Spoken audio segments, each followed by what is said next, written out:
তারেক, তুমি আসার সাথে সাথে তোমার সর্বোচ্চ শাস্তি। ইলিয়াস উদ্দিন মোল্লা, তিনি দখলদারির গডফাদার ইলিয়াস মোল্লা নামে বেশি পরিচিত। পুরো মিরপুরের নিয়ন্ত্রণ ছিল একক হস্তে ইলিয়াস মোল্লার। ঢাকা 16 আসনের সাবেক সংসদ সদস্য চাঁদাবাজ ইলিয়াস মোল্লা জনপ্রতিনিধি হয়েও এলাকায় ত্রাস সৃষ্টির জন্য অর্ধশত ক্যাডার তৈরি করেছিলেন। বিভিন্ন বস্তি, মার্কেট, দোকান এবং বাসস্থান থেকে নিয়মিতই তার ক্যাডার বাহিনী চাঁদা তুলত।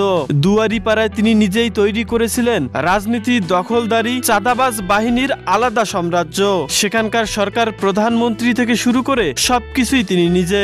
নামে বেনামে মানুষের জমি দখল থেকে শুরু করে সরকারি জমিও রক্ষা পায়নি ইলিয়াস মোল্লার হাত থেকে। আওয়ামী লীগ সরকার ক্ষমতায় থাকাকালীন ইলিয়াস মোল্লার বিরুদ্ধে মিরপুরে কথা বলার মতো কেউ ছিল না।